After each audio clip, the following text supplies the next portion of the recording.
Hello students, आज हम लोग बेटा हम लोग का पीआईएल का जो टॉपिक है लॉ ऑफ वॉरफेयर उसको आगे बढ़ाएंगे और आज हम पढ़ेंगे लॉज ऑफ एरियल वॉरफेयर के बारे में। ठीक है बेटा। तो बेटा लॉज ऑफ एरियल वॉरफेयर का क्या मतलब है? तो पहले तो ये समझो कि एयर वॉरफेयर का मीनिंग क्या है। तो एयर वॉरफेयर का मतलब लिखा है कि एयर वॉरफेयर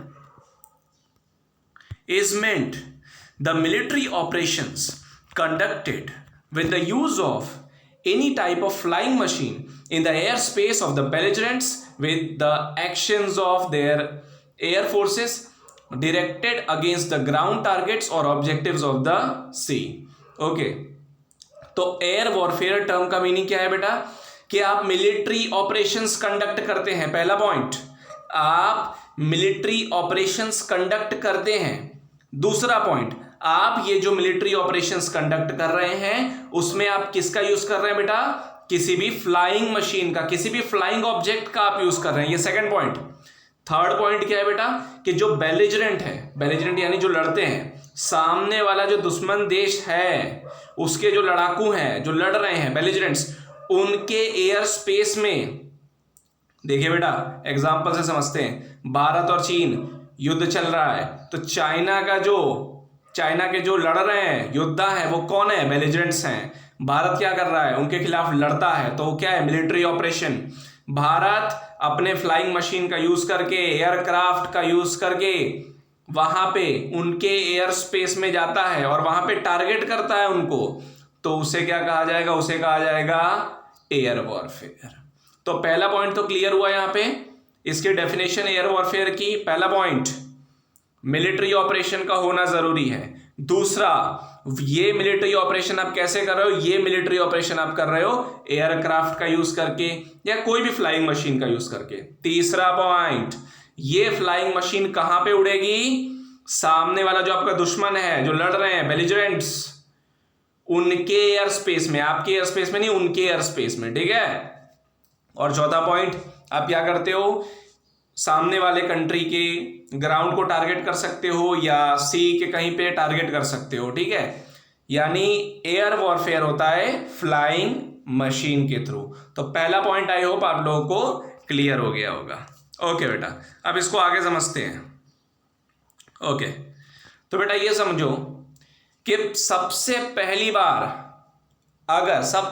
बार अगर एरियल वॉरफेयर को लेके अगर कहीं लॉस बने थे तो वो बनाए गए थे ब्रुसेल्स कॉन्फ्रेंस ऑफ 1874। 1874 में, ये पॉइंट नोट करते जाओ बेटा, समझते जाओ। ब्रुसेल्स कॉन्फ्रेंस हुई थी। क्या हुई थी बेटा? Brussels conference. उसमें क्या था बेटा? उसमें कुछ रूल्स के बारे में बताया गया था जो एरियल वॉरफेयर से संबंधित थे। ठीक है बेटा, कि अगर आप फ्लाइंग मशीन का यूज करते हो, किसी भी फ्लाइंग ऑब्जेक्ट का यूज करते हो और उसके थ्रू अगर आप वॉर करते हो तो कौन से रूल्स होंगे, कौन से लॉज होंगे जो आपको फॉलो करने होंगे। लेकिन ये जो रूल्स थे ये एडिक्वेट नहीं थे, ये सफिशिएंट नहीं थे। ठीक है बेटा, दो पॉइंट क्लियर हो चुके हैं। एरियल वॉरफेयर का मतलब क्या है? एयर वॉरफेयर, आप एयर स्पेस, एयरक्राफ्ट, ठीक है, फ्लाइंग मशीन, इन सब का यूज करते हो। ठीक है, कहां पे? एयर स्पेस में करते हो। कहां पे? एयर स्पेस में यूज करते हो, टारगेट करते हो सामने वाले कंट्री के बेलिजरेंट्स को, मिलिट्री ऑपरेशंस करते हो। और सबसे पहला जो कॉन्फ्रेंस हुआ था इसको लेके, क्या नाम है उसका? Brussels conference. ये कब हुई थी बेटा? 1874। लेकिन क्या इसके रूल्स एडिक्वेट थे? नहीं थे। ठीक है बेटा, ओके। अब आप लोग जानते हो बेटा कि रिटन फॉर्म में अगर कहीं रूल्स लिखे हैं, अगर रिटन फॉर्म में कहीं रूल्स एंड रेगुलेशंस, लॉज लिखे हैं, तो कहां होते हैं इंटरनेशनल लॉ में बेटा? कन्वेंशन के अंदर। तो सबसे पहला कन्वेंशन, सबसे पहली ट्रीटी अगर एरियल वॉरफेयर को कोई लेकर हुई थी तो वो थी हेग कन्वेंशन ऑफ 1907। ये नोट करो बेटा, हेग कन्वेंशन ऑफ 1907 वो for the first time made certain rules for the aerial warfare in a comprehensive way. हमारे पास ब्रुसेल्स कॉन्फ्रेंस हुई थी 1874 में, उसमें कुछ रूल्स, कुछ रेगुलेशंस की बात कही गई थी, लेकिन वो एडिक्वेट नहीं थे, वो सफिशिएंट नहीं थे। तो क्या हुआ?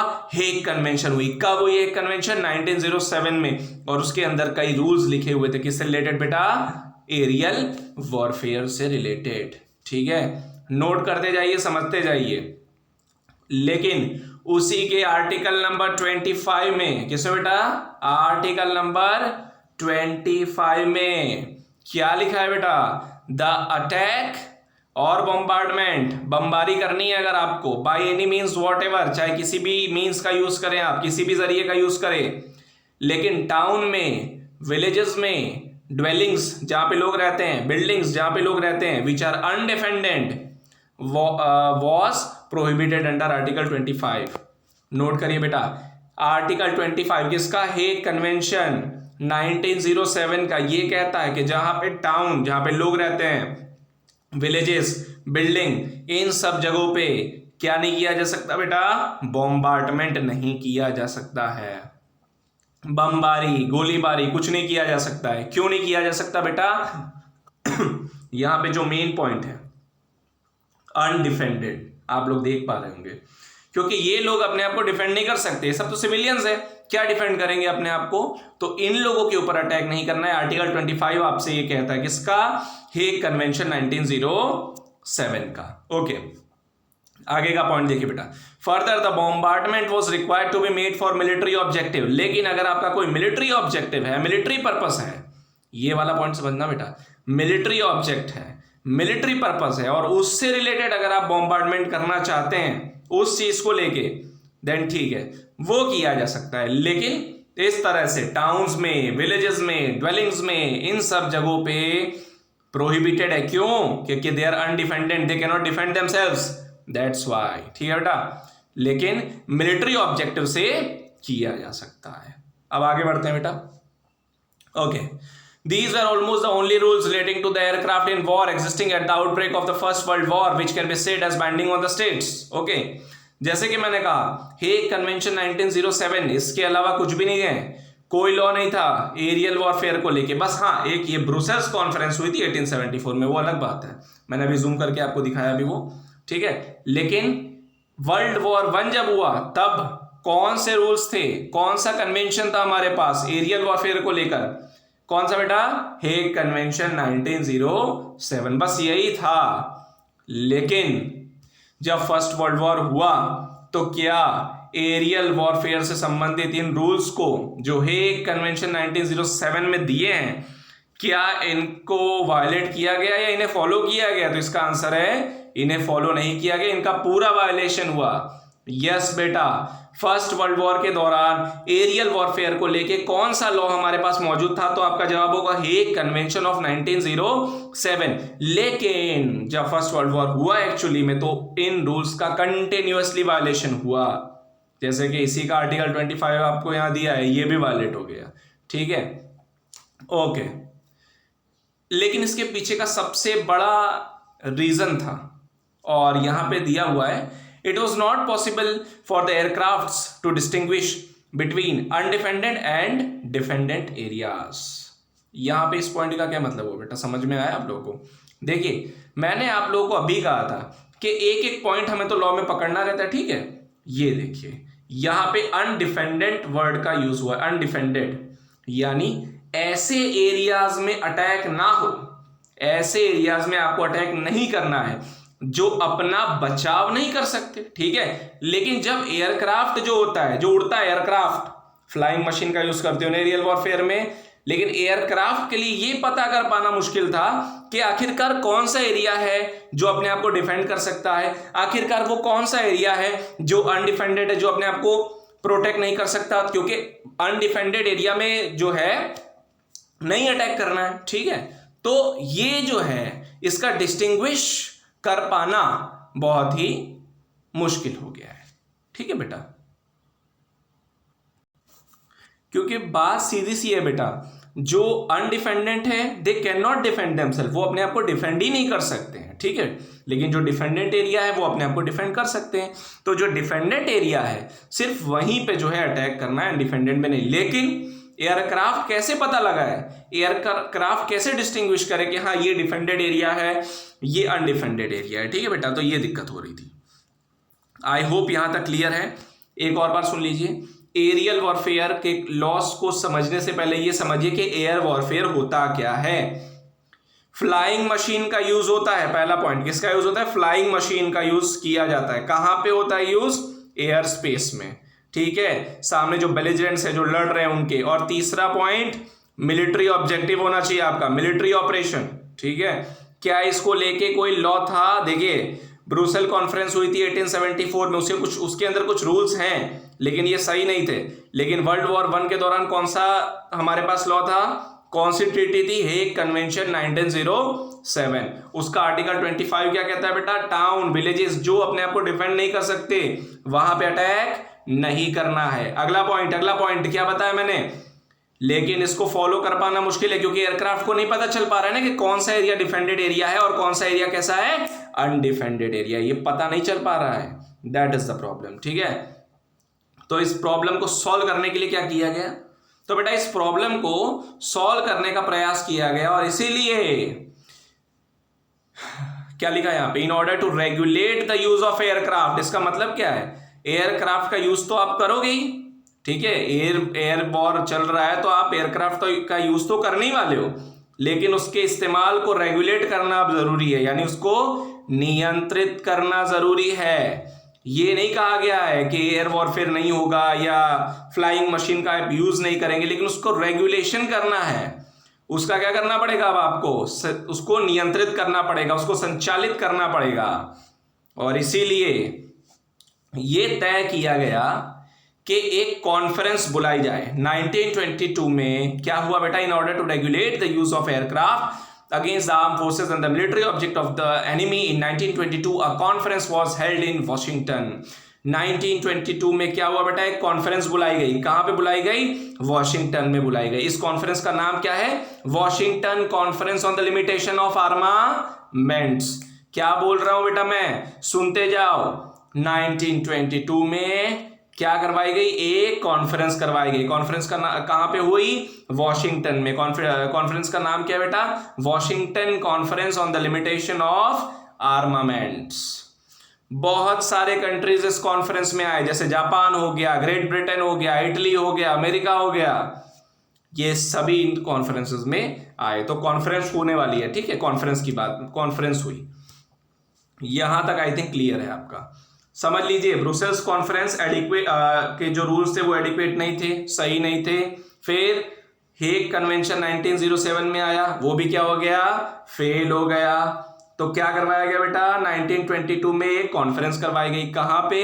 वॉशिंगटन में। नाम क्या है कॉन्फ्रेंस का? Washington conference on the limitation of armament. सभी कई बड़े देशों ने हिस्सा लिया, लेकिन इस कॉन्फ्रेंस में डिसीजन क्या लिया गया? अब ये समझो।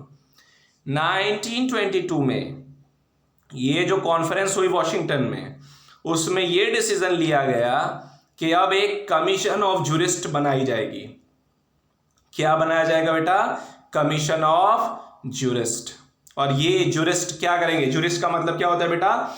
वो जिनके पास लॉ का बहुत सफिशिएंट नॉलेज, अच्छा खासा नॉलेज है। इन जूरिस्ट की एक कमीशन बनाने की बात कही गई। और इनका काम क्या है जूरिस्ट का बेटा? Task of proposing a code of aerial warfare rules.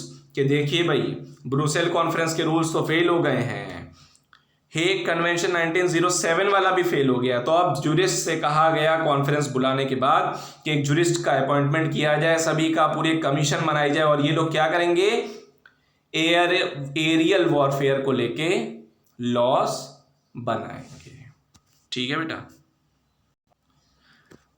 और सबसे बड़ी बात बेटा, ये जो फिर 1923 में 1922 में तो बेटा कॉन्फ्रेंस हुई, कमीशन बना दिया गया जूरिस्ट का, और इन जूरिस्ट ने बेटा एक ही साल के अंदर यानी 1923 में पूरा बना भी दिया code of rules. Aerial warfare को लेके लॉज बन गए। ब्रुसेल कॉन्फ्रेंस फेल था, हेग कन्वेंशन फेल था, तो अब जूरिस्ट की कमीशन ने बना दिया बेटा कोड ऑफ रूल्स, और उसी के कुछ रूल्स बता रहे हो। ये 1923 में बेटा तैयार हो गया। 1922 में कॉन्फ्रेंस हुई कि जूरिस्ट का हमें कमीशन बनाना है, और एक साल में बेटा तैयार। ठीक है। अब इसमें से कुछ रूल्स क्या है, इसी के कुछ रूल्स पढ़ेंगे। Aerial bombardment for the purpose of terrorising the civilian population of destroying or damaging private property not of military character or of injuring non-combatant is prohibited। non-combatant यानी कौन बेटा? जो लड़ाई में हिस्सा नहीं ले रहा है, जैसे कि सिविलियंस। आर्टिकल 22 बेटा ये जो जूरिस्ट की जो कमीशन बनी है ना, उन्होंने जो रूल्स बनाए, कोड जो पूरा तैयार किया एरियल वॉरफेयर को लेकर, उसके आर्टिकल 22 में ये दिया है साफ साफ कि जो कमीशन होती है, इसने ये रूल्स बना दिए कि सिविलियन पॉपुलेशन को, सिविलियन यानी आम नागरिक को डराने के लिए उनकी प्रॉपर्टी डैमेज करना, ये सब प्रोहिबिटेड है। यानी सिविलियंस के ऊपर अटैक नहीं करना है आपको, नॉन कॉम्पिटेंट जो लड़ाई में हिस्सा नहीं ले रहे हैं उन पे अटैक नहीं करना है बेटा। आर्टिकल 23 क्या कहता है बेटा? आर्टिकल 23 कहता है, पैसे की बात करता है, किसी कंट्री से जबरदस्ती पेमेंट लेने के लिए भी आपको एरियल बॉम्बार्डमेंट नहीं करना है। और आर्टिकल 24 क्या कहता है? आर्टिकल 24 आपसे कहता है कि एरियल बॉम्बार्डमेंट कब जायज है। अभी तक मैंने कहा कि एरियल बॉम्बार्डमेंट नहीं करना है, सिविलियंस के ऊपर नहीं करना है। 22 में मैंने कहा, 23 में कहा कि एरियल बॉम्बार्डमेंट आप करते हो, बमबारी आप करते हो ताकि सामने वाले देश को उसे ज़बरदस्ती payment of contribution in money वगैरह आप पेमेंट ज़बरदस्ती करवा लो, वो प्रोहिबिटेड है। लेकिन कब लेजिटिमेट है भाई, कब एरियल बॉम्बार्डमेंट किया जा सकता है, सवाल ये है। तो इसका जवाब आर्टिकल 24 में मिलेगा। आर्टिकल 24 कहता है कि ये जो एरियल बॉम्बार्डमेंट है बिल्कुल लेजिटिमेट है, बिल्कुल जायज है। लेजिटिमेट यानी जायज है अगर आप इसे मिलिट्री पर्पस से करते हो। बात को समझिए, मिलिट्री पर्पस से अगर आप एरियल बॉम्बार्डमेंट करते हैं तो वो जायज है, ठीक है। सिविलियंस को डराने के लिए करते हैं तो नहीं, धमकाने के लिए करते हैं तो नहीं, प्राइवेट प्रॉपर्टी डैमेज करने के लिए करते हैं तो भी जायज नहीं है, लेजिटिमेट नहीं है। अगर आप payment of contribution of money के लिए जबरदस्ती करते हैं तो भी जायज नहीं है। लेकिन अगर आप मिलिट्री पर्पस से करते हैं, अगर आप इससे आपका कोई मिलिट्री एडवांटेज होता है तो बेशक आप कर सकते हैं, ठीक है बेटा। तो ऐसी सिचुएशन में किया जा सकता है, ओके। लेकिन अगर आपने सिविलियंस को हार्म किया, आपने प्रॉपर्टी को डैमेज किया, अगर आपने मिलिट्री पर्पस के लिए नहीं किया, मिलिट्री ऑपरेशन के अंतर्गत नहीं किया, तो ऐसी सिचुएशन में आप क्या करेंगे? कंपेंसेशन देंगे। जितना भी नुकसान हुआ उसके लिए आप क्या करेंगे बेटा? उसके लिए अब आप क्या करेंगे? कंपेंसेशन भी देंगे, ओके।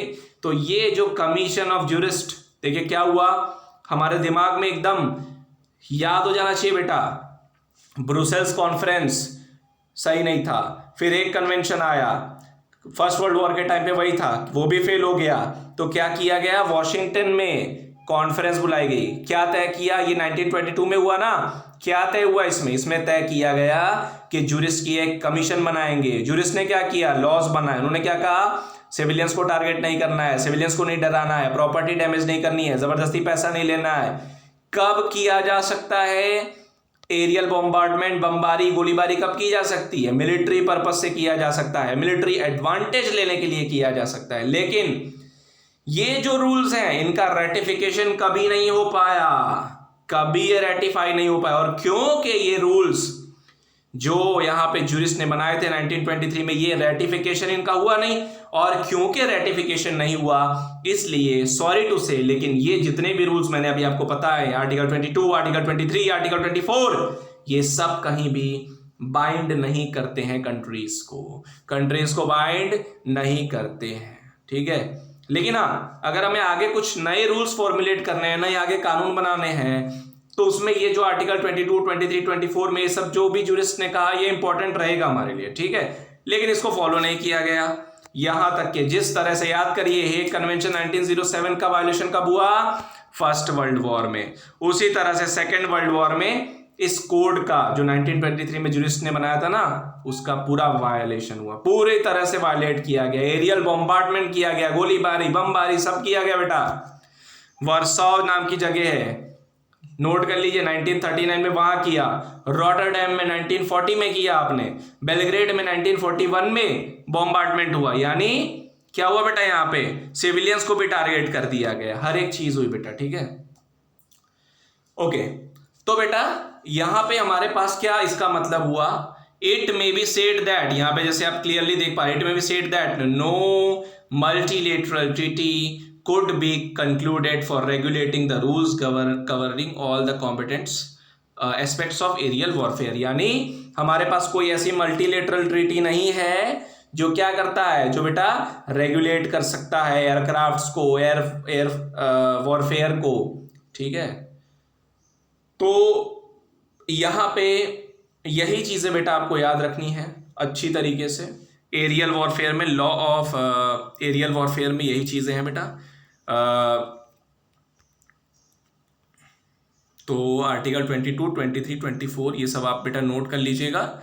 और ब्रुसेल्स कॉन्फ्रेंस हुई थी सबसे पहले बेटा 1874 का। फिर क्या है हमारे पास, एक कन्वेंशन 1907, क्या वो पास हुआ या फेल हुआ? फेल हो गया, फर्स्ट वर्ल्ड वॉर हुआ, उसमें वायलेट किया गया। फिर हमने क्या किया बेटा, मीटिंग बुलाई, कब? 1922 में। कहाँ पे? वॉशिंगटन में। और क्या तय किया वहां पे कि भाई जूरिस की एक कमीशन बनाएंगे। उन्होंने क्या तैयार किया? कोड ऑफ रूल्स तैयार किया। उसमें आर्टिकल 22, 23, 24 बहुत इंपॉर्टेंट प्रोविजन है। लेकिन क्या इस कोड को फॉलो किया गया? नहीं फॉलो किया गया। कब फॉलो नहीं किया गया? सेकेंड वर्ल्ड वॉर के दौरान। क्या हमारे पास कोई मल्टीलेटरल ट्रीटी है ऐसी? नहीं। ठीक है बेटा, तो ये चीजें हैं एरियल वॉरफेयर में, इसे नोट कर लीजिएगा बेटा। ठीक है, थैंक यू सो मच।